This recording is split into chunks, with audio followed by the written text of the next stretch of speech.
folks. Welcome back to the iHealth channel, iHealth Radio, the Nutritious channel, the Fit and Fab channel. I'm going all over the place today with my guests because we're going to talk, and touch on the topic of fitness, nutrition, and wellness, and weight loss, and all the good stuff that really affects our health with someone who does this for a living. She does coaching in this area of expertise, as well as a podcast show. So Lisa Franz.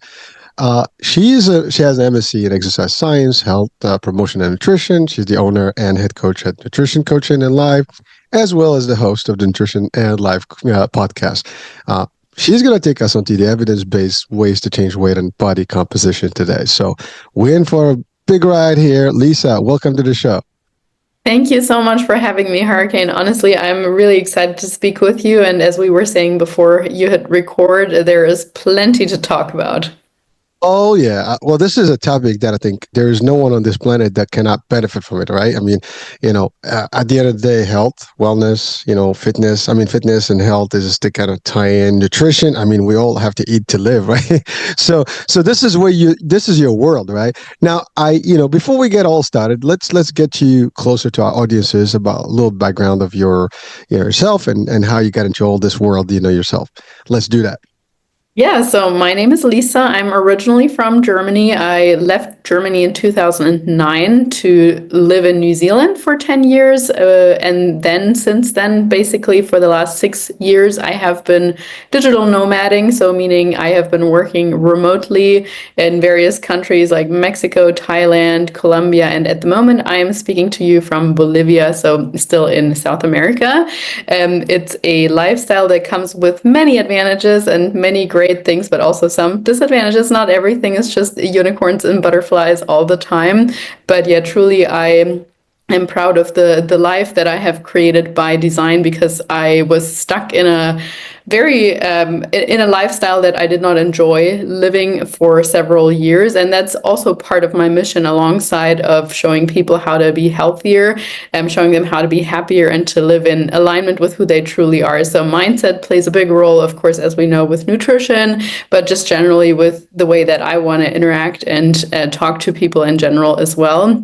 And so, yeah, my desire for the nutrition aspect, though, has also come from a personal struggle, because I was always active growing up, and I didn't really have any weight issues up until I started traveling and put on about 15, 20 pounds, sort of like what people would consider the freshman 15 normally. I put that on traveling, and I just thought, okay, what do I do? And so I tried various diets, always felt super restricted. I tried low carb, low fat, paleo, whatnot, and everything just felt like there has got to be a different way. I remember I was standing in a food court in Thailand at some point, and I started crying because I thought there was nothing for me that I was allowed to eat, or that I allowed myself to eat. This one dish had rice with it. This next dish was deep fried. This other thing had some saturated fats with it. And I had placed all these food rules upon myself.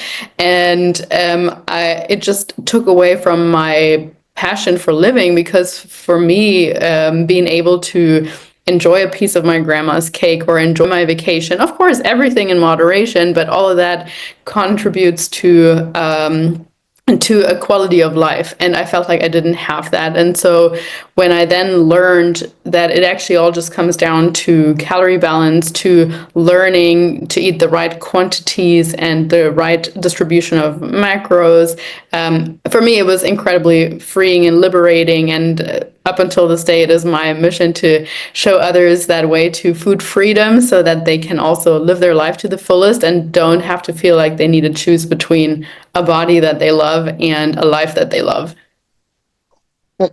Well, there's a lot there.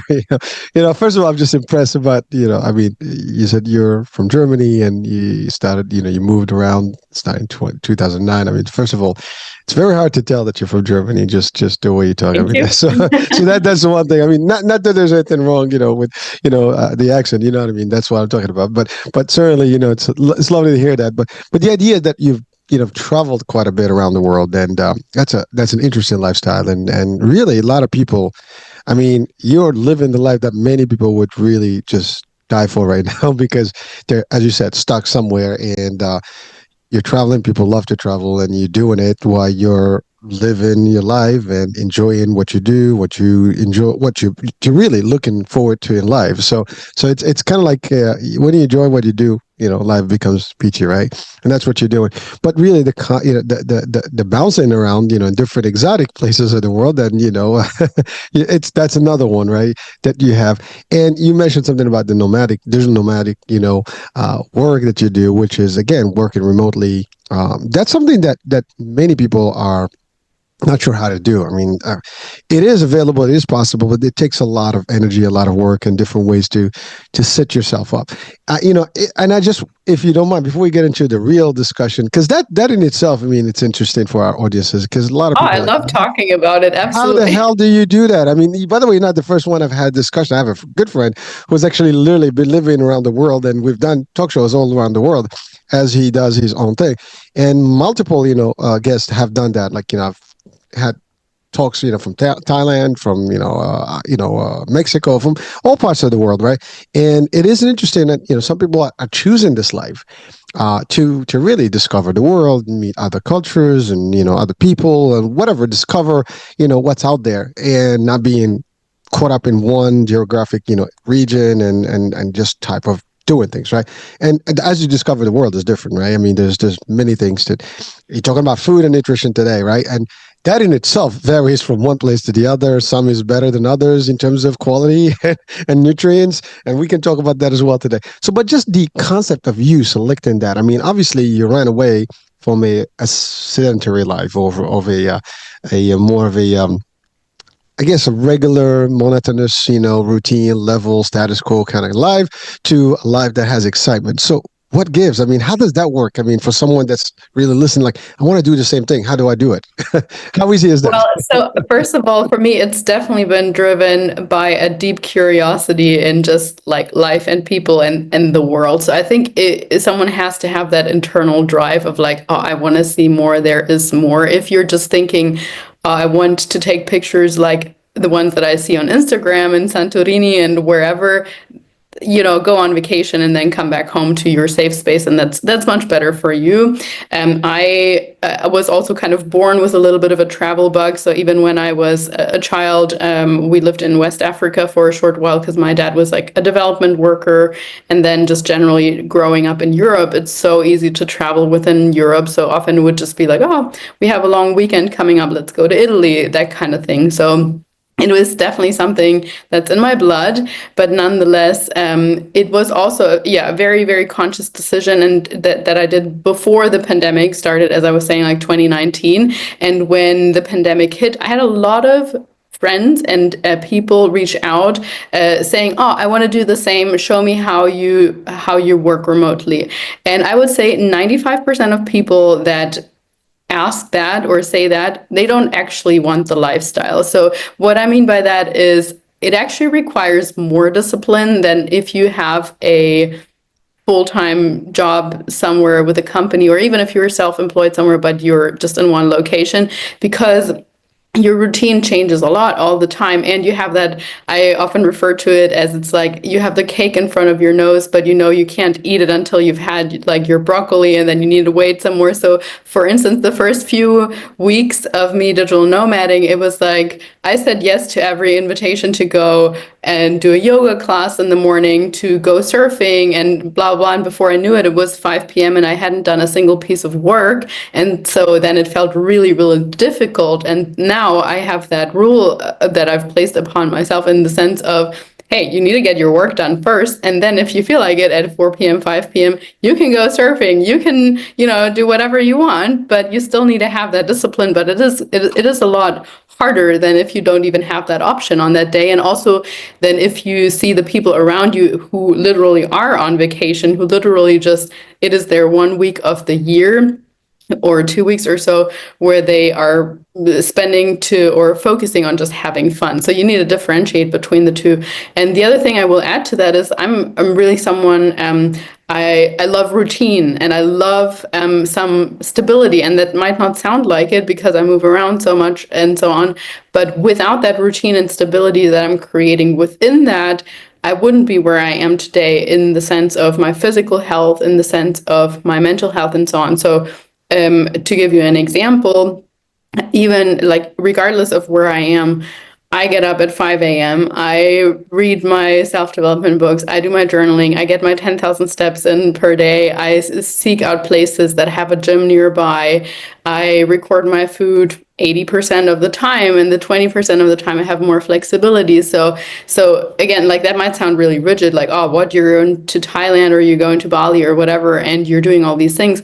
Yeah, but it wouldn't be possible if I wouldn't do, like, again, if you're going on a 1 week vacation, that's very different. By all means, stop your exercise routine if you like for that time, that's all good. But if that's what you do for 6 years without a break, you kind of need to have this framework that allows you to still be successful in whatever area of life you like. And to kind of round that off with, now that I have completed more or less six years of digital nomading. I am getting, or I have gotten to the point over the last year or two where I really have a deep desire to create a home base, not necessarily to stop traveling, because even though I'm 53 countries in, I still want to keep on looking for more or discovering new ones. But I am tired of living out of my suitcase. I do want to have, I'm a very minimalistic person, but I do want to have a little bit more than just 1.5 suitcases, and maybe buy myself a couple of nicer shoes, maybe get a dog at some point, all these sort of things. So it does get to a point. And when I first started doing this, my mom was like, what? So you're just gonna, keep doing this for the rest of your life? Are you crazy, Lisa? And I said, no, if in a year's time, in 2 years' time, in 10 years' time, I don't know, I get tired of it, I will stop. But that's just what I want to do. And yes, I've thoroughly enjoyed every minute of it. Well, thank you. I mean, you're living a dream, and frankly, again, it is somehow everybody's dream. Now, someone could say, "No, that's not my dream," which is okay. I mean, everybody's entitled to whatever they want in terms of life, but certainly, we all have the tendency to want to have that kind of flexibility, want to do what we want when we want it. But you touch on a couple that things that are very fundamental for life, regardless where you are, and that is to have your own basic, lifestyle routine. And these are the things that are non-negotiable that you have to have at all times. And frankly, the space itself doesn't make a difference if you have that system in place. So you create your system, and basically it's portable with you. So whatever you are, you make minor adjustments, to whatever the situation is. And that's all. I mean, listen, you move in, you do podcasts, you do stuff, you're going to need technology, you need Wi-Fi. So you have to adjust to the local, scene. But at the end of the day, your main core, to-dos are always there. So that doesn't matter whether you're in the States, in Germany, and France, and New Zealand, it's the same thing. It's portable. You're right. I mean, there's a point where, stability kind of becomes stuff. I mean, I'm assuming you're right now still young and discovering this world, and that's actually a good thing. I mean, I personally encourage people to discover the world. I think we become better humans when we actually see other cultures and other places in the world, and you have a different feeling and respect for others. I think that's just because when you're consistently in one cocoon, if you want to call it, and nicely, you see what you see and you know what you know, and that's about it. But once you discover it was like, well, there's more to this than this particular space, right? And so that's something that and by the way, this is the right time to do it. As long as you have the energy and the means and nothing else in this world. I mean, no kids, maybe, I don't know. I can't judge you, but I'm assuming you can do this, a lot easier if you don't. But that's the thing. Like, now, obviously, if you get to a settled life where you have family and stuff, things become different. But this is the right time. You're doing it, and you're getting out of the bucket list. You can check that out. I mean, 53 countries is not too shabby. I mean, you're almost like the 1/3 of the world. And so you got to have a few more destinations, and you're already like, ahead of the game that most of people have not even discovered their own, territories. And that's a fact, right? And so it's a big deal. So thank you. And this is like really a good tool for people. I mean, it's all about management. It's about understanding who you are, how you operate, and figure out a way and the system. By the way, this doesn't have to be wherever you are. I mean, it doesn't have to be when you travel. This can be whatever you are. I mean, even those that are stable, having a job and stuff, sometimes we fail at doing that, having that daily routine going up. You know what you're going to do. Step 1, 2, journal, as you said, read book, these things, doing your steps, doing your work and movement, exercise, blah, blah, blah, blah. we have all the stability and we still don't do it, and that's sad, for us, for most of us, right? And so, and by the way, that's what we have to drive ourselves to do. And I think your coaching work, helps people kind of identify those routines and how they can specifically work on themselves to guide themselves in a particular way that makes sense for them. Now you've gone through this challenge. And how do you adjust? I mean, really, I mean, you've talked about like that you've been able to do it, but how is there something that you do different, like in terms of just like, okay, I'm going to be in this culture now, but switch on and everything else good. How does that work? I mean, just for some. I mean, so many great points, and you're absolutely right. Like many of the clients that I coach, first of all, they travel a lot for work as well. So a lot of the things that I try to live by, I also encourage my clients to do, or I want to, practice what I preach. That's part of the reason why I do this.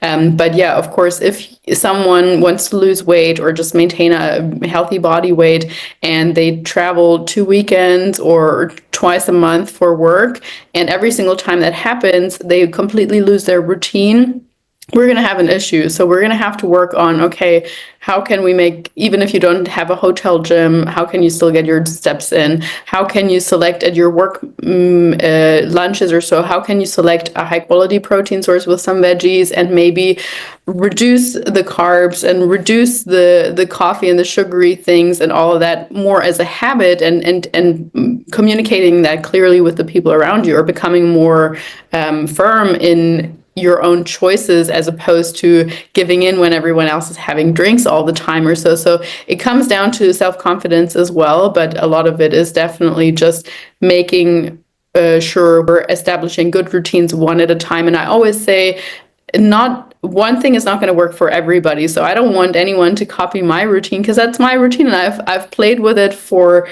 numerous years, since 2017, 2018, in essence, in the sense of like, how long do I want to meditate for? How many pages do I aim to read a day? Is it just one page? Sometimes even five, like whatever. Like I think if we condense it down, a morning routine could take 15 minutes or 20 minutes. For someone else who has a bit more time or who loves it, it can take an hour or two or more. So it's very, very individual. And a big driver in, because you said like what it is a very different kind of life, and a big driver for me, or now is a good time to do that. I was married, now I am traveling solo, and I don't have any kids. So at 35, that's part of the reason probably why I'm also starting to feel like I want to settle down. Nonetheless, I have, on my many journeys, I have seen families travel together, people taking their kids out of school and just saying, hey, we're going to do a year where we're seeing various countries and we're going to homeschool you. So I'm saying that not to encourage everyone to leave their steady homes, and not at all. I think there's also something beautiful about that, and not everyone is made for sort of a nomad life. But I'm saying that if you have a dream within you, you can make it work, no matter your age, no matter your family situation. You can make it work. Don't use any excuses. I did that for many years, where I said, oh, isn't it just normal to not enjoy your life? Isn't it normal to be happy like 1 out of 10 days? No, it should be the other way around. No one can always be happy, but you should be happy most of the time. Or you should feel at least content with your life. And I had some examples of that kind of going wrong, where people would always say, I'm going to do that when I retire. I'm going to do that when the kids have left the house. So my best friend died when she was 18 in a car accident, and she had never ever left Germany. She never had the opportunity.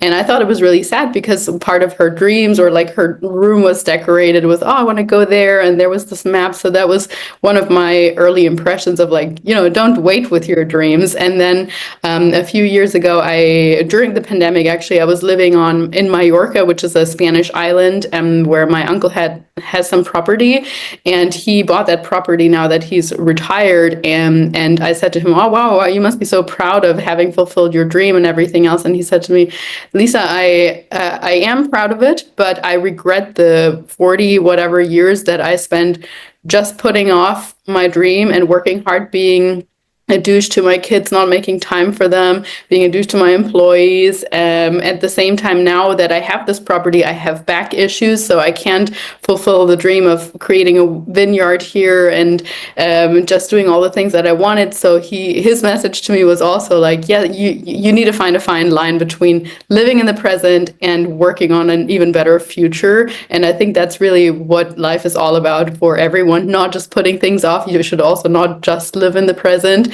So we kind of need to find that balance there. But yeah, as it comes to how to establish or how to pivot, I guess, depending on country to country. I mean, the funny thing is, I see more similarities in the world than I see differences. Yes, of course. The infrastructure might be different, or things that do seem different is like, for instance, here I can hardly get supplements shipped from anywhere. Like, it's really difficult.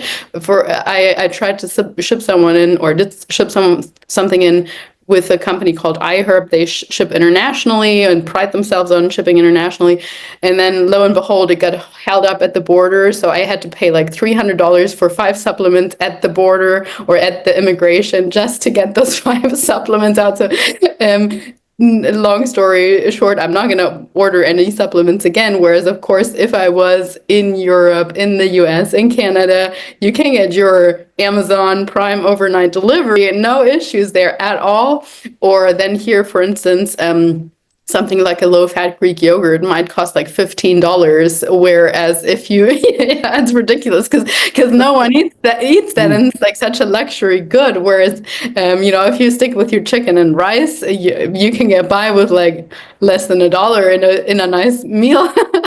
So those are the differences that I'm dealing with. But nonetheless, especially since I'm mostly staying in larger cities, they all have gyms. People are always, especially in gyms or in cafes, if they see you co-working, if they see you looking at a map or so, people are so friendly and so much friendlier than you might think, because I've often been told like, oh, wow, you travel alone in Latin America especially, isn't that dangerous? Or when I was in the Middle East as well, isn't that dangerous? And clearly you have to have some sort of awareness of what areas of the city should you go into and what you shouldn't, what time of the day is it, and am I really going to wear my nicest watch and speak on my phone, hold my phone in the hand while I'm walking?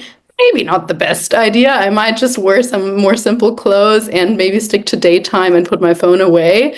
But apart from that, I have actually never had anything bad happen to me. And I do think a lot of that is also mindset or what you attract. Like, if you emanate a very, very fearful energy, then you're more likely to run into some trouble, in my experience, or from what I believe. Not saying that anyone who's ever run into trouble has brought that upon themselves, but still, yeah, I think if we believe in the good in people, generally we're gonna be a little bit better off. Well, thank you, Lisa. First of all, I appreciate you're really giving us a very nice picture of how it works, because really, not only you're talking about adaptation, you adapt well, you also are, you learn how to adjust to circumstances and know where to go, not to do. You certainly do your homework. You know what country you're in, you know what cities you're in, you know what the neighbors. So you're doing all the stuff. You're actually talking the right stuff as far as safety is concerned. I mean, the tools, that the things that will attract things bad to you, you're avoiding. Like you said, you don't flash your phone, you don't flash your good stuff, because especially in parts of the world where there may be financial problems, right? So people will steal for a couple of dollars to survive. And you're right. And then the other thing that you talked about is the adjustment or adaptation to circumstances. I mean, as you said, chicken and rice could be cheaper than Greek yogurt, right? I mean, it depends where you are. And by the way, the safety issue can be anywhere. It doesn't matter what part of the world you're in. I mean, you could be in Europe and the US and still be, you have to be careful where you could be in New York and be careful where you are, because, your phone may disappear. It's as simple as that. So there's a lot of things, but it is an important piece for people, at least, that listen. But you said something that's very powerful for our audiences that I just want to take 1 second to highlight, is the idea of time is of the essence. Time is today. Time is now. And you're right. Many people dream, but they never get to fulfill their dreams, or they postpone things that they want to do until, okay, when I'm gonna get older. And the fact of the matter is, folks, as you get older, you will realize that your body does not do the same thing that you was able to do the stuff. And I don't care how strong you are. I mean, listen, I'm fit. I do all this stuff. But you know what? I know that this body today is not the same as 10 years ago. No matter what I do, and I eat right, I do the stuff. But this is me learning over in time how my body responds to things. Yes, I can do better than someone maybe at my age if they're not doing the same things, but it doesn't mean that your body is going to be always the same. And there's all kind of factors that can affect that. And so that's one thing. And you're right. Like, yeah, I can work crazy for 40 years to have all the things that we want in terms of, physical things, right? Land, places. I can have a yacht. I can have all the stuff. But if I don't have the energy and the body to actually support that, lifestyle, then you're not going to do it. And you'll be looking at things, and that's all there is. So you're not even enjoying. So enjoy life while you can. And I'm sorry to hear about your friend. And I've had actually similar, cases of friends that never made it past the 18 mark. And I was thinking about someone that we went to school together back in elementary, and a couple of them, and one of my neighbors, they died very early. I mean, I have teenagers now, so I was reflecting on that in terms of kids, and how life, can be, that brutal. I mean, it is part of life, right? And it ends quick, and you haven't even done anything, right? And so while you have the energy, while you have the capabilities, if you can afford them, do it. Travel the world. Also, I love what you said about that there's more common stuff around the world than uncommon stuff. Humans are the same. There's hospitality. There's nice, people out everywhere.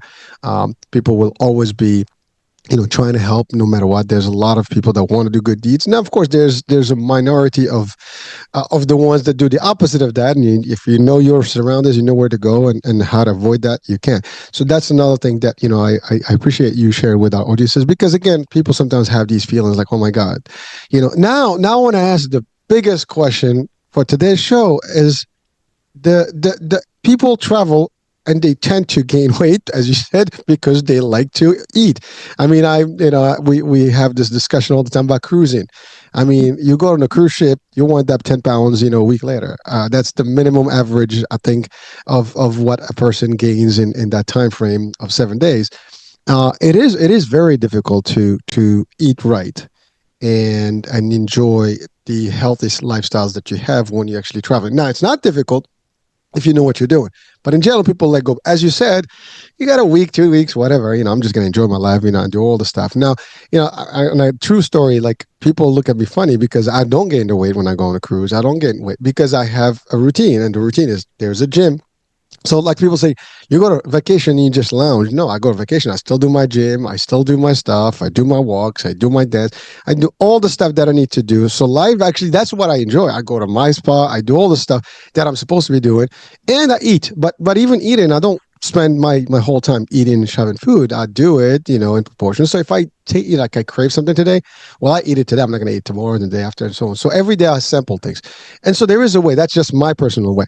But that is a big question because people are, having, I mean, obesity, weight gain, I mean, the nutrition today is really atrocious in what we have. So there's a lot of things that are affecting who we are and how we are. I mean, even from, I guess, I don't know if we evolved in genetics, where we're not doing well in terms of metabolism and stuff like that. There's so many things going on with us, and we see it. I mean, and obviously some parts of the world are worse than others. I mean, I'm in the States. I mean, it is rampant in terms of obesity and weight, gain and things like that. It is a problem with nutrition. Now there's a lot of talk about it. So in your work and in your discovery, what are some of the factors that really make a difference in terms of how do we keep ourselves healthier, slimmer, slicker? And by the way, healthier doesn't mean slim. I mean, you can be healthy and not slim. You can have good mass and everything, but not having excess, I guess, body fat or excess weight that is unnecessary because it gives you all the stuff. How do you help people identify what that problem, what the source is, and how to adjust, whatever they are? Love the That's a question. lot of stuff. Yeah, absolutely. But yeah, I want to add two more things to what you said beforehand. So first of all, in regards to the death of people that happens too early, I'm or have become a big fan of Stoicism, and one of the philosophies alongside of let go of the things you can't control and take control of the things that you can. One of them, or another sort of mantra that the Stoics have and had, is something that they call memento mori, and it means like think of death every day. And while that sounds quite morbid to some people, or they want to avoid thinking about, especially the death of loved ones, not so much their own death sometimes, but the death of their loved ones. The Stoics say you should think of the death of your children, of your partner, of your parents every single day, because it, first of all, makes you appreciate life more and spend that quality time more with them. And second of all, it's going to happen. Like you might die before your kids, hopefully, but it could also happen the other way around, and you don't want to like it's not in our hands. And so if we think of the things that are out of our control on a more regular basis, it puts us more in touch with reality. And I like that for one, because I find it quite helpful. The other thing that you mentioned was I'm gonna continue with the question, because otherwise I'm gonna get on a No wrong. worries. Go ahead. Yes, but yeah, I want to touch on the part of the travel first, managing the travel in a healthier way before just going even broader. And I think you said it really, really nicely. Many people think, okay, I'm on vacation, I don't need to do any exercise at all. I'm gonna stop doing everything that I normally do. Maybe I've just finished a super extreme diet before going on this trip because I want to look great in my bathing suit. And so I'm even hungrier when I go on that diet. I think that is often the mistake number one that people make, because you start your vacation, you're starved, and you literally want to eat everything that's inside after your 8-week crash diet. But you don't know that your body at that stage is even more prone to put the weight back on. Your body is literally primed to increase the fat cells and put on more fat storage, because it's thinking, oh, the next hunger period is probably just around the corner. I better add some extra fat cells. So I would not advise that. I would say if you do a diet before a vacation because you want to look great in a bathing suit, give yourself more time and do a more moderate approach, maybe even a couple of weeks, making sure you're finishing your dieting phase a couple of weeks before you go on vacation and so on, to give your body a chance to actually regulate those hunger signals. But yeah, I would say this. If we look at a vacation day, my recommendation is almost always to include some form of movement, not because you feel like you need to work it off, or because I want people to punish themselves, or because it's not possible to take some time off from training. No, not at all, but exactly because of what you said. It keeps you in the right mindset. If you work out in the morning, you're probably going to choose something different at the breakfast buffet than if you drag yourself to the buffet, like, and you're still in your kind of robe thingy, hungover from the night before, and you're going to crave those waffles and chicken and with a ton of syrup and so on. So I would say having an active start to the day where you still do something for yourself first, something that makes you feel good, and then you choose something lighter, is a really, really good start. But aside from that, I also advise people to just kind of stick it with one more indulgent meal throughout the day. And I know that that's difficult on a cruise because it's all you can eat from basically 24/7. But if you say to yourself, I'm going to still have a filling breakfast, I might choose an egg white omelet with some fruit and maybe my favorite coffee, maybe a little bit of oatmeal or so. Or you could even say, right, I'm going to split that cinnamon roll with my partner because I really, really want to try it. That's much better than if you load your whole plate up with everything that's on the buffet and you're just giving yourself a free-for-all right from the get-go. And then having a lighter lunch, I think, works well for most people too, because we want to stay in our bathing suit, we want to go and explore, and then maybe having a more indulgent dinner, where I also give some tips like, okay, are you a person that really likes their various spirits or alcohols and wants to experiment with that a little bit more? Or are you someone who can say, no, I'm actually fine, I'm sticking with one drink, but in exchange for that, I'm going to have dessert as well? So I encourage my clients and like anyone listening to think about what they allow themselves in the sense of how they would talk to a child. Because if a child says to you, Mom, Dad, can I have anything that I want to today? Or so you're probably going to say, hold back a little bit, otherwise that child's going to throw up and you're going to be the one cleaning them up or taking care of them all throughout the night. You might just say, hey, you've already had two of this candy. Let's quit it for now. You can have some dessert tonight. And so if you talk to yourself in that same way, as opposed to just letting everything come to you and letting your intuition guide you, these foods are designed for you to overeat on them. Keep that in mind. Your mind, your willpower is probably not that strong. So we need to have a little bit of a game plan as we head into these things. And when I travel, I do still take protein powder with me because I find carbs and fats are always easy to come by. Protein is usually, at least for breakfast, kind of on the lower side. Now, if we're talking all you can eat buffet, there is no shortage of meat and fish, and that's awesome. So in that case, I normally suggest, if you go back several times, or if you plan to go back several times to the buffet, see that your first plate is mostly vegetable and protein. And just filling up on that at first, it's going to curb your hunger, it's going to curb your satiation, so that you're no longer just going by your cravings, which they do that really, really well in restaurants. They put the bread basket in the middle so that you fill up on that. It's not satiating at all. You just kind of snack on that. And that's like a couple of hundred calories that just go nowhere, and you're not feeling any different for it. On the contrary, your blood sugar is actually spiked a bit more than if you had your veggies and your protein first. So that's often what I recommend, especially also if, again, people go for work lunches or so. Let's find something that's high in fiber and some protein. And then if you still want some of those carbier dishes, if you saw some amazing looking and smelling pizza and you want to go back and have a slice, by all means, go and get it. But I would also say, like, reduce the carbs that you can have at any time. Like, you don't need to eat that white rice at an all you can eat buffet, because you can literally have that for next to no money any day of the week. Or the bread roll that just kind of tastes meh, probably been sitting there half a day and you're just finishing it because it's on your plate. I don't think you need to eat that. So sort of having a good evaluation of what's worth my budget and what isn't. I think that can go a really long way. And if we still are able to make sleep a priority, I'm a big fan of that, because it also helps us regulate the hunger throughout the day. So sometimes we might have a bit of a more irregular sleep schedule in the sense of going to bed later and shifting our sleep time that way. But as long as we can still try and get 7-8 hours of sleep opportunity, that's probably a big one. And all of these foundational things are helpful for managing and regulating our weight no matter what time. Like, even if we're talking about throughout the holidays, you want to, if you're at a Thanksgiving dinner and there are several foods in the middle of the table, maybe don't start with the marshmallow sweet potato casserole and go for the beans and the turkey at first, filling up on that before you then have something else that's higher in carbs. Well, that's a lot of advice there in terms of strategy food wise.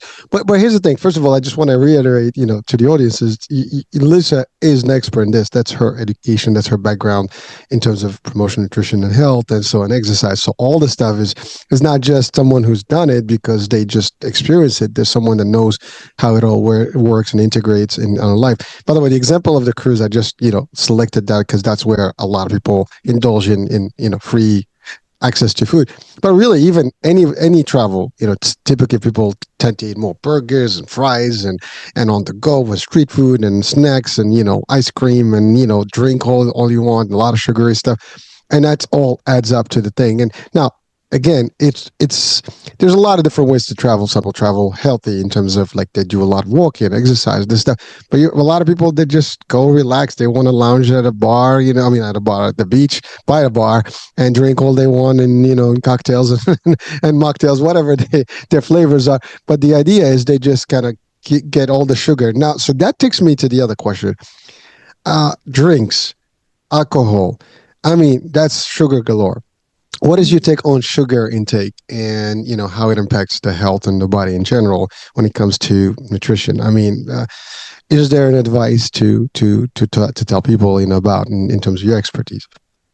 Yeah, so firstly, I'm all for disconnecting and relaxing because I do think we all live very stressful lives, some more so than others. But generally speaking, I think as a whole world population, we can do with a lot more relaxing and going within. But the point that you said, where it's just about you lay by the beach or by the pool, and it's that overindulgence where you actually feel gross at the end of the day. That's where I don't want people to get to, where they come back from, or maybe they're even just like halfway through their vacation, they're starting to feel gross about themselves. You can't tell me that you're actually enjoying that way of traveling or vacationing. So yeah, I think some moderation even on that front goes a long way. But to answer the question of sugar and drinks, so number one, I'm not a fan of drinking your calories in general, meaning any really like the sugary coffees or sugary sodas. I think it's an easy way to reduce calorie intake, and on the flip side, it's an easy way to gain weight without feeling more satiated or getting anything from those things. So the more we can limit sugary beverages, the better for sure. So if you're currently used to drinking your Mountain Dew or Coke or whatever, even just switching to zero or diet coke or so is going to have a big benefit. Yes, I know that there's more discussions about artificial sweeteners and blah blah, but the research is very clear that if you are able to lose weight by reducing the sugar intake through beverages, that in and of itself is going to have more benefits than a little bit of artificial sweeteners could potentially do in if you maintain the higher body fat percentage. So losing or getting to a healthy body fat stage is helpful and healthful in any aspect. So if that means you need to resort to some diet beverages, I think that's a good option instead of just having to drink water. So to the point of alcohol, I think that there is a little bit more leeway there as long as it's not a daily habit. I personally have chosen not to drink any alcohol anymore. I stopped drinking any alcohol maybe 2.5 years ago. I just feel better without it.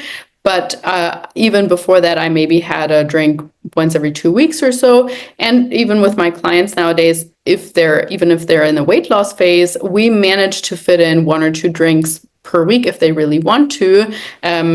If it's in a healthy way, I do encourage them to pick something that's a little bit less calorie dense than your huge cocktail. So maybe a glass of wine, or just a nice gin and soda or something like that. That's not quite as calorically dense as a big cocktail with some creamy whatever and then the fruit on top of that. The one caveat I will say to that, if someone is going through perimenopause or menopause, the less alcohol we can consume during that time, the better you're going to feel. Unfortunately, I hate to be the bearer of bad news on that front, but it's just an extra toxin in the body, and your body's already struggling to eliminate toxins in our environment, and then throw on top of that the hormonal imbalances that you've got going on throughout that time. So if someone wants to improve their hormonal situation throughout perimenopause and menopause, that is the biggest tip I can give you to cut out alcohol, unfortunately. And you know what I have found? I think when we switch to an alcohol-free lifestyle, at first it bothers other people usually more than it bothers us. So you might get to a party or an event and everyone's like, oh, why aren't you drinking? And if you then say, no, I don't want to, they see it as a little bit of an offense on them. Like, why does she think she's better? She doesn't need to drink. At least that was my experience, but I can have as much fun without the alcohol as I would with it. And once you become the person that's kind of like known who doesn't drink, they won't even ask anymore. I think where it's more difficult is if you just say like, oh, I might have 1 or 2, and then you're at 2 and they're like, oh, come on, just one more, and you're already at that stage where you have lowered inhibition, and so you're like, oh yeah, okay, another one, and then they know that they can sway you, so it just keeps going and going. So it's almost easier to say, no, I won't drink at all for this month or two, or and give it a try that way than it sometimes is to say like, oh, maybe one or two. Well, it's true. I mean, that's a fact. I mean, I don't drink, but I've always been questioned. Well, why don't you drink? I mean, there's a lot of reasons I don't drink. I mean, one is just it's my religion concept, but also it's really me. I just don't. I mean, I could. Nobody's going to stop me, but it's not something that I'm interested in. But I can have just as much fun. Back in the days, I mean, we would go to a place. I will have a lot more fun than my friends who actually literally, drinking more. I mean, they're like, "What's wrong with him?" Like, I have too much sugar. I just drank, an orange, on OJ, and it's kicking. The sugar is kicking. So actually, the joke was on me. They said, "Don't give him OJ because he goes nuts." And actually, that was my little thing. But again, similarly, it's sugar, right? So it does that. I mean, the difference is just the alcohol, But really, it's all the same. But it's all how we deal with things and how we do it. But you're right. It's just sometimes we drink and do things because of society, because of the environment, the entourage. And at the end of the day, nobody, if you get sick, nobody's going to be in your body. It's your body that's affected, not theirs. And so, yeah, listen, that's your thing. You want to drink all you want. But this here is mine, and I take care of this temple here, so I'm gonna take care of it nicely, and I want to maintain. And by the way, someone's like, "Well, you can still get sick." Well, I can still get sick. I'm just my odds can be different now because I'm not doing all the bad things. I'm not destroying and doing Russian roulette with my body if I if I don't have to. And so those are some of the things. But I love what you said about the concept of how you talk to your clients and you work with them to kind of phase out things slowly, and eventually they'll discover that, and it's going to take us some time because obviously if you had a lifetime of a certain way of living, and you can't just cut it off and stuff. And that's exactly, and I love what you said about the where people going on vacation, they just like, oh, I want to look good in my bikini and this and the other, whatever. And then the next thing they know, they're like, they're really starving themselves for a couple of weeks or stuff. And then they're like, hey, let's go out all out. And then it creates that reverse, problem. And now your body is just like out of whack. And so it's not consistent enough to make, the system work and operate, optimally. Right. So that's the problem with a lot of us when we decided, and that goes for weddings, it goes for parties, it goes for all kinds of stuff. Especially we hear this like, now the spring is going to be around, at least in the northern hemisphere, and now we're going to start like, hey, let's get that bikini line ready and let's get the waist, trimmed a little bit. So let's hit the gym and getting ready for the beach time, right? And that's the thing. I think it's a problem in the society as opposed to being consistent where as you said, I love it. Movement should be your part of daily activity, no matter what. I mean, we're humans. We're supposed to be active, not, and a lot of even our lifestyles are different now. A lot of people are sitting on desks, all day for work. I was talking to someone yesterday and we were talking about this. And the lady was telling me, like, she spent a lot of time, 12 hours, 10 hours sitting on a desk, and she gained a lot of weight. And now, obviously, and she said it literally, with movement, she's been able to change and drop a lot of pounds just by doing more work. Work out a little bit, on a regular basis. She changed her lifestyle, cut the sugars, the drinks, the sodas and stuff, drinking more like seltzer water and stuff, changed her life. And those are like minor changes that and stuff. And that's the question that I was going to ask you next is that we often confuse diet and weight loss. Because I don't think they're the same, because there's a lot of diets. And, weight loss is weight gain versus weight loss. I mean, you just getting mass or losing mass. The question, what kind of mass? Is it fat mass or is it muscle mass? And so let's talk about that concept, the dieting versus like how to really maneuver our body to gain the right mass and not the fat mass, while losing the weight that is, it sounds very funny, like gaining mass by losing weight at the same time, as well as without, a particular diet, or does a diet make a difference and make sense? What do you think? What do you say to that?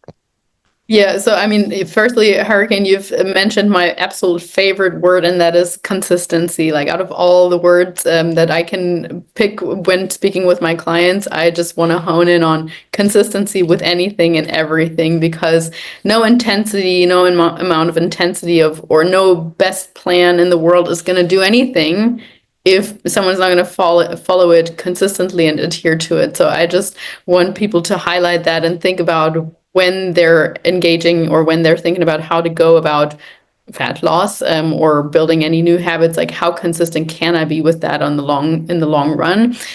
So yes, absolutely on that. And when just going back to the question about the sugar earlier, we only spoke about the drinks, and when it comes to sugary foods, I have the same philosophy. Like, I don't like thinking in black and white and forbidding something for myself or for people, because I've just found I'm a little bit of a rebel. And so if someone tells me you can't have that, I want it even more. And I think so, all of us have yeah, a little bit so of that. as long as I know I have the option of having that, I actually can tell myself I don't really need it. Or if I have a little bit of it, that's enough then. And so practicing with the clients, like, hey, you can have a little bit of chocolate every night if you really wanted to, it's fine. Or specifically the sugary foods, I do like emphasizing that your body can actually process them best, either around your workout, so like when you're actually going to utilize that quick energy, or in the evening when you're ready to sort of drift off. If you're just consuming the sugary muffin in the middle of the day, you shouldn't be surprised if you get an energy crash afterwards, or if that's your breakfast, also not a great habit or start to your day. But generally speaking, I say, let's treat it like it's something special. If as long as it's not something that's like part of your every meal, or every morning or so, and you're just like, hey, every Saturday I love going to the donut shop with my kids. We split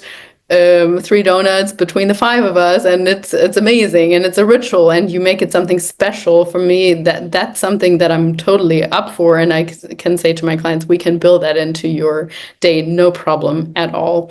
But yeah, just wanted to round that part off. Now, when it comes to weight loss, of course, yeah, we always say weight loss, but what most people really want is fat loss, right? No one wants to just look skinny fat, which is exactly what happens if people do extreme diets and they don't pay attention to what form of exercise they do, or what their diet consists of. And for me, generally speaking, if you can't imagine your style of diet, and I say style of diet because, yes, of course, in order to lose body fat, we need to be in a calorie deficit. But still, if you can't imagine the way of eating your diet, even post diet, you're doing the wrong thing. So some people say, like, oh, I'm just going to do keto for 6 weeks. Yeah, okay, but then what? Like, after that, can you really see yourself in 2 years' time do just keto? If the answer is yes, by all means, cool, go for it. That's your choice. But for most people, the answer is going to be no. They're going to want to have some sort of pizza or bread or pasta when they're on that vacation in Italy, and not follow their keto diet. So I think we need to choose habits and a style of eating in a calorie deficit that we can also see ourselves doing later in a larger portion, once we've reached our goals. And on top of that, we need to make sure that it is high in protein. And by that, I mean, I'm usually aiming for something around 1 gram per pound of goal body weight. And with my clients, the reason for that is, number one, it's more satiating than just carbs and fats. Number two, it helps us build that lean body mass, or maintain that lean body mass as we're dieting, so that we do not look skinny fat, or just someone where you pulled out the plug out of a blow up boat, and at the end it's just or deflated. So no definition to that. And that's something I hear so often, especially from the female clients. Oh, I just want to have more definition, more shape. Well, girl, you're gonna have to lift some weights, and you're gonna need to eat more protein for that, because with just like barely some breadcrumbs here and there and only vegetables and doing your cardio, you're not gonna get any definition. So in order to lose body fat, to maintain that lean muscle mass, we need to actually send our body the stimulus to maintain or build that shape. And that is strength training. There's nothing wrong with cardio. On the contrary, people should also include cardio. But I do recommend people to do at least 2 to 3 strength sessions per week as well, in order to maintain that muscle mass, especially as we age, also for posture, for functionality, and so on. So those are really the two biggest things I want people to think about, aside from sustainability, protein and strength training. Well, thank you. It's amazing. Like, you hitting all the markers, because the concept, for example, you said using a specific, diet like keto diet, right? It's not consistent, as again, going back to the same word, you can only do it for so much. Yes. And you'll get results, but then, and that's really where problem, happens with diets, is that people are continuously changing diets. There's a new sexy one. Let's do this one. This one. This works, and they work. By the way, all these things that obviously they're in the business, and they work. They've been around. Most of these, you hear all of them, and there's always new ones, but they all operate in a different angle of the body system. So they kind of take the keto is it fills you up, right? You feel like, oh, I don't want to eat, so that's it, and therefore your body does not crave the sweets and stuff. So kind of like it works that way, and vice versa.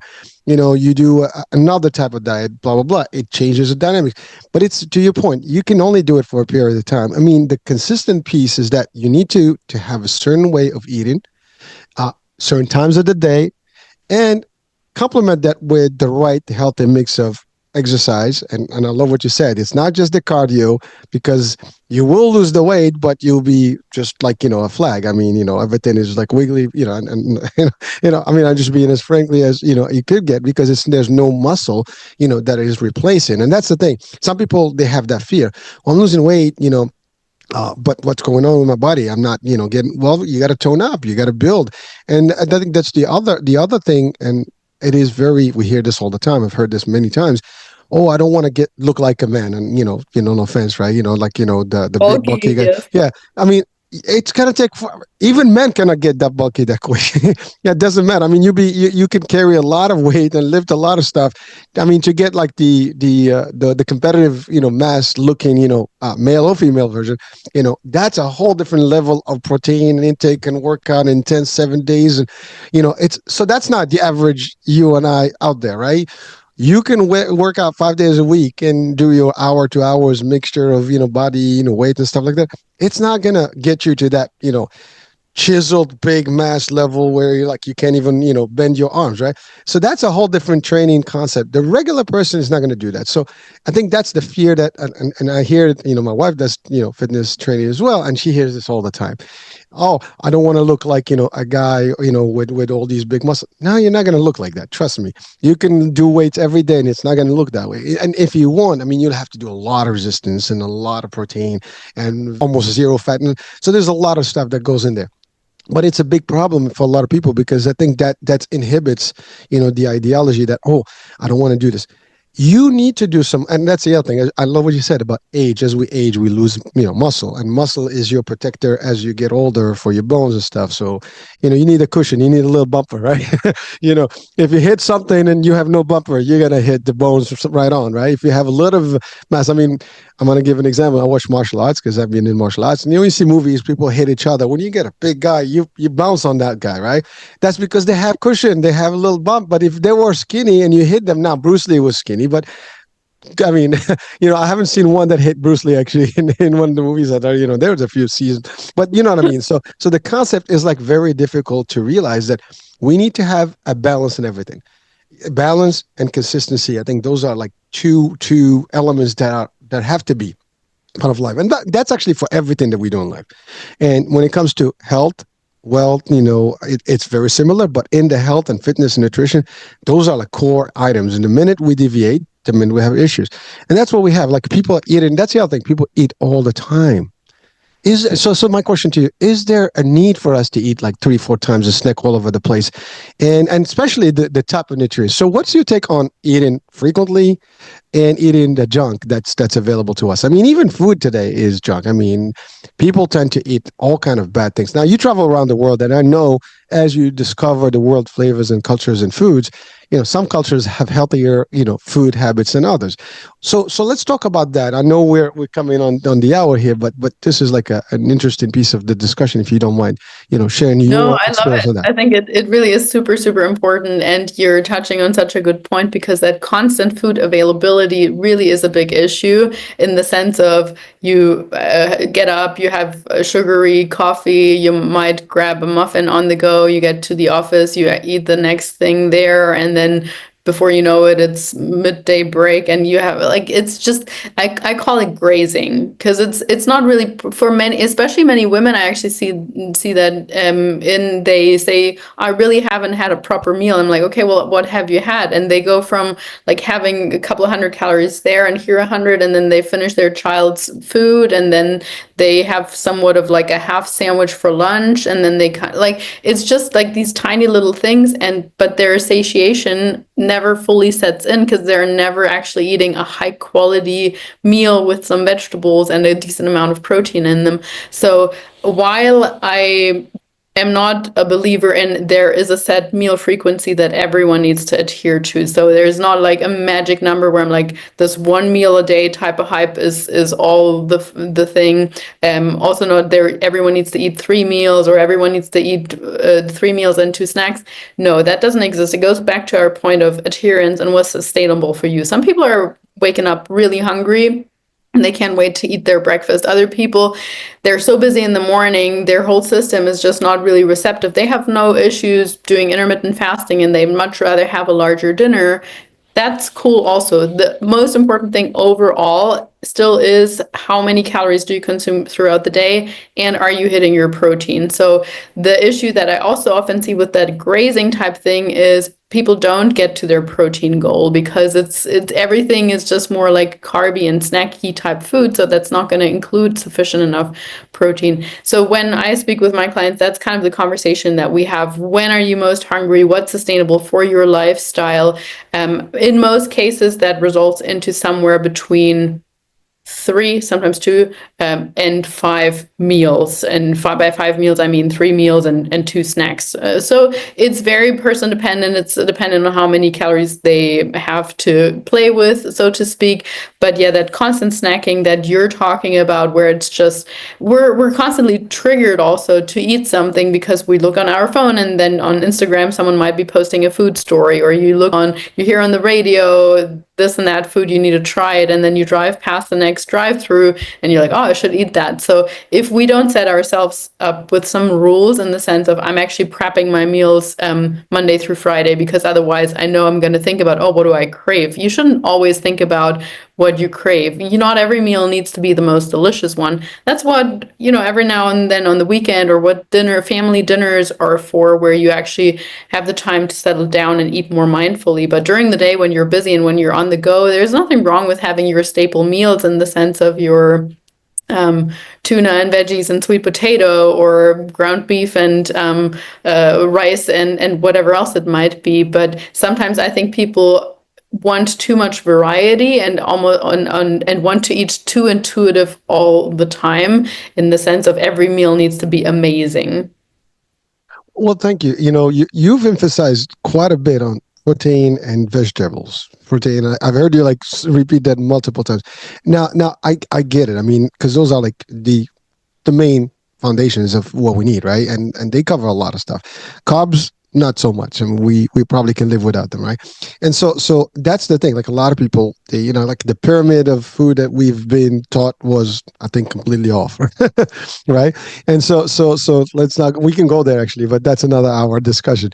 I mean, it should be reversed, but that's a whole day. And all the experts today, they realized that that was just a marketing stunt that we all bought, nicely as a Kool-Aid, and we've been breakfast of champs, let's have some cereal, and that's good, right? So that's not the case. But you're right. You eat protein. Now the question is, I mean, it depends on your meal intake and depends on your body size. Male, female, those things can obviously vary from one person to the other. But the main thing is that you need to have a certain point of protein on a regular basis, otherwise you lose that much. What is I mean, I think you refer to it a little bit, like the grams, per, body weight. What would that be, I guess as a take for our audiences to have as a rule? What would they Yeah. use to So gauge, what they take? yeah, that's a really good question. And so, I mean, of course, the most ideal way would be to actually do the calculation one. So, if you're taking your body weight in pounds, and the research says somewhere between 0.7 and 1.2 grams per pound of goal body weight is a really good place to aim for. To simplify it, like I said, I just try to aim for like a pound per gram of goal body weight. So if someone is 160-pound female and she wants to ideally be more 145, I would aim for somewhere around that. You could round that up to 150 or round that down to 140. And for getting a better picture of how much that actually is, I do recommend to almost everyone to track their food intake for at least a couple of weeks or a week or two. And it always sounds tedious when I say that, weighing out your food, entering it into a food tracking app that can be MyFitnessPal, Chronometer, My Macros. There's countless out there, but they're usually free, but it's so eye-opening. And I'm saying that from my own personal perspective, because I came from a place of thinking, I eat so healthy, why don't I look the way that I want to look? And essentially, I found out that, for example, my peanut butter that I thought was a great source of protein only had like 3 grams of protein. Or then I realized that, okay, there's actually nothing wrong with having some sweet potato and potato, because I was so afraid of carbs. They're actually lower in calories than the half a cup of olive oil I'm drizzling over my salad. So it's just really eye-opening if we're tracking our food intake for a little while and we can actually see how much even in size is in a breast of chicken or so. But if you don't want to do that, a good general rule of thumb would be something like a palm size portion of lean protein in each meal is a great minimum sort of place to start off with. So in your breakfast, that could be like a small omelet consisting of egg whites and a whole egg. That could be a cup of low-fat Greek yogurt with some oats and some fruit mixed into for your breakfast. For your lunch, that could be, a palm-sized portion of your chicken breast, as I was saying, with some veggies and some sweet potato. For your dinner, might be some fish or some it could be tofu as well if you're plant-based. When I'm saying protein is important, by the way, you can follow this approach with a plant-based or with a meat included, meat and fish included diet. It doesn't really matter. But that's kind of the general rule of thumb I would like to give, at least a palm-sized portion. You beat me to that. I was going to ask you, plant-based versus not plant-based. So you're ahead of me. But, it's funny because, this whole thing is really feasible for everyone and we can all do it. And it's just a matter of being aware and being consistent again. And I think that's it. I mean, you're already given us the magic, formula of what that looks like. So all of us, between that and the exercise that is consistent, I think we all can thrive and be whatever, I guess our dream body that we want. I mean, I think everybody's able to do that. The question is how to get them to there, and also not only get them there, but also maintain them, from that point on if they had. And by the way, everybody has its ups and downs. I mean, we all kind of weaken a little bit here and there. No matter how solid you are, there's a day where you're like, okay, or sometimes you let go, and you realize quickly that those pounds are gonna gain on you very fast. I mean, you can literally be good for months, and then a couple of days, and you're like, just 5 pounds up. How the hell did that happen? Now, lose 5 pounds in a day, it's probably not going to happen. So that's really, it's amazing how quickly you can gain pounds and how hard it is to actually shed them, right? So it's very difficult to do that. Now, your work, regardless where you are in the world, you do this and help people. So how can people actually watching and listening right now work with you to get them to that nice little, body that and health, level? Because I think when you have a good balanced exercise and nutrition, you will have a good and healthier body. Ultimately, probably less problems in terms of, and even you mentioned something about menopause and perimenopause, and that's another group of women aged where that's very difficult. All these things actually are affecting, and I'm assuming you work more with women than men, but at the end of the day, we all have the same needs in terms of body. Obviously, we have differences in how our systems work, but at the end of the day, you're helping people get to that point, right? So how do people reach out to you? How can they work with you? Absolutely. Yeah, I work with people all over the world and mostly women. Yeah, maybe about 80% women, but also some amazing men in there. And I just wanted to say that I would employ you anytime because you said the two important things. You said balance and consistency. And again, if people want to walk away with anything from this podcast, please take those two words to heart and put them into practice because that's truly the foundation of everything, in my opinion. And not just do we help people achieve the body that they want and live healthier with those principles, but also have a healthier mindset. And that's another whole podcast episode in and of itself, where we can talk about why people often don't take action on hiring a coach or even just embracing a healthy lifestyle on their own, because often it goes back to not feeling worthy or not feeling like you deserve it, and then we have limiting beliefs and self-sabotage that keep us back even further. So lots to dig into. But for sure, people can find me mostly on Instagram is where I'm most active, and the handle there is Nutrition Coaching and Life. That's the same name for the website, Nutrition Coaching and Life. And I'm also on LinkedIn and on YouTube with those same handles. And the podcast is the Nutrition and Life podcast. So just want to say thank you so much for having me. It's been a really fun conversation. Oh, a pleasure. And the fun was mine. So I enjoyed this. And certainly, well, by the way, you mentioned something about like it could be a whole podcast on its own. I mean, you already have one and you have, a lot of information there. So I will also use and guide people to reach out and listen to your podcast, because they can get all the extras. I mean, we can only do so much in 1 hour, and you have plenty of other hours available to them with all the different discussions and different pointers that they can apply with in real life. And certainly they can reach out to you on social media, and hopefully, they can get some guidance and transit to a better, self. I mean, because at the end of the day, I mean, that builds also self-esteem. It builds a lot of stuff and gets you happier with your family, your friends, your work. Everything changes when you're feeling righteous, right? Yep. If you're not feeling good, everything else sucks, right? So, well, Lisa, thank you so much for really, a great discussion and a lot of good insights and really solid stuff. I mean, from even your experience of life to the nutrition to the, the nuggets that you've shared today with us. So appreciate all that. And, thank you so much. No, thank you. Thank you for your time. All right. Well, that's it, folks. This is a wrap for us. I'm Hurricane H. We'll be talking soon. New day, new show, new topic. Bye for now.